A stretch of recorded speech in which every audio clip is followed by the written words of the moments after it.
First of all, I'd like to clarify a point. Earlier on tonight, you made a statement involving incarnation, involving a comparison of Christianity with Hinduism.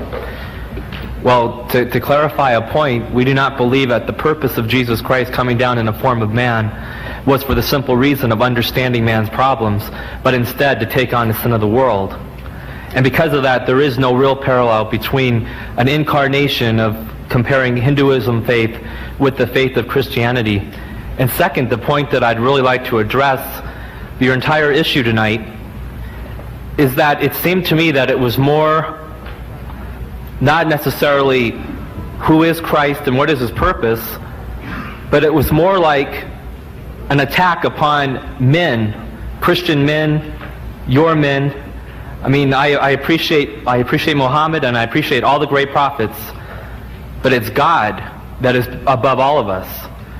And, you know, we really have no right to compare ourselves on the same standpoint. And so to bring in man versus man is really irrelevant when it comes to God and Christianity and the Muslim faith. And so I'd like to know not necessarily what you believe on the attack of a Jimmy Swaggart or a Pat Robertson or your own people, but instead I'd like to know where is it you stand on Jesus Christ in comparison to God and your Muslim faith, in a comparison between faiths, not men. I thought I made it abundantly clear with regards to what we accept Jesus to be. I said, and I repeat, that Jesus Christ, we believe, was one of the mightiest messengers of God. I said, we believe in his miraculous birth, which many modern day Christians don't believe today. We believe in his many miracles, including those of giving life to the dead by God's permission, and of healing those born blind and the lepers by God's permission. Then I said, there is a parting of the ways, and that is, you say that he's God, we say he's not God. You say he's God incarnate, we say God does not incarnate. Is that an attack? Or is this putting forth to you our positions and look, this is our position, instead of hypocritically telling you, you know, he performed many miracles and what he did and he spoke as a child and all that, and says, now I scratch your back and you scratch my back.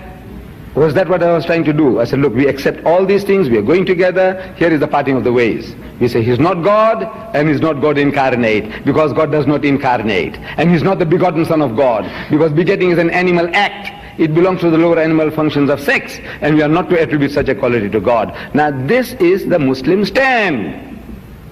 If that goes against your grain, against your belief, now you have every right to ask, Mr. Deedat, you see Jesus is God. So what makes him God is that he had no father. So every person must have a father. So I have to agree, yes. So Jesus must also have a father. So if you can't show a father, who is his father? I said, no, he has no father. He said, no, his father is God. What have you to say now?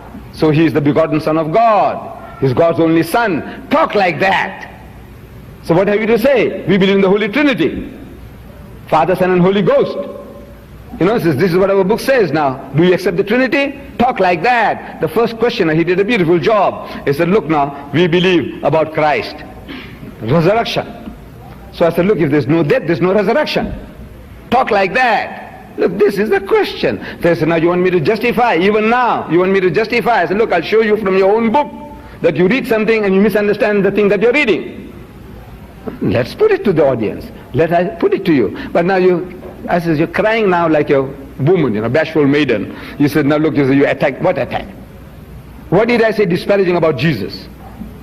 You say that he called his mother woman in your book.